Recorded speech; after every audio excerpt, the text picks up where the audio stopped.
Sani aneno ka ote mopogore opogore mabende mulo, nitiere moko masiro, moko bende kwedo.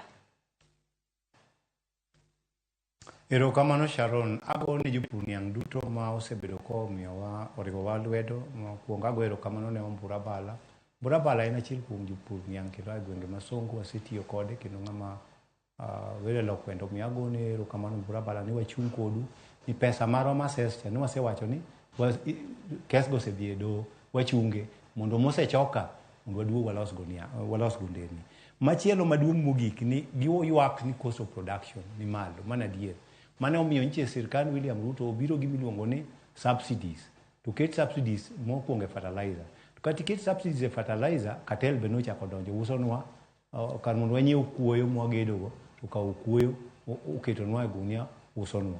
So gima duong' mogik mwanyalo wacho kaendi ni mondo waket beche niang' odhi malo. Sharon atemo wacho ni niang' mipuro ni korege factory ok ogol sukari kende.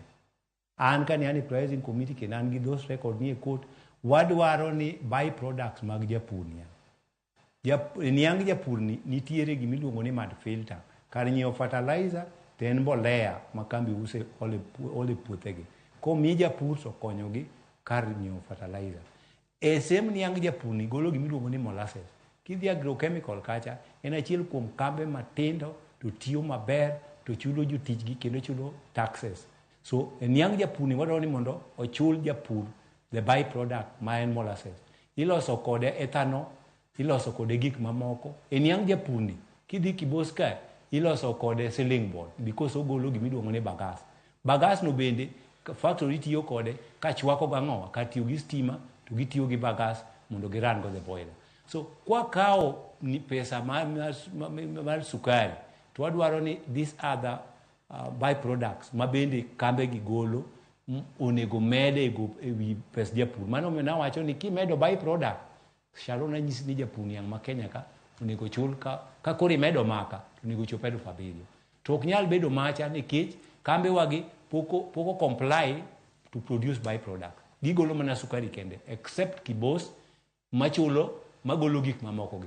To bei ma Kibos chulo cha, despite no oloso ethanol gi gik mamoko ka, en pod ochulo mana japur the same price gi kambe mamoko gi. So achiel kuom lokruok mwadwaro reform e sugar sector ni kambe wagi bende mondo koro odhi diversify, gi produce other things mondo med value and price on top of chain price.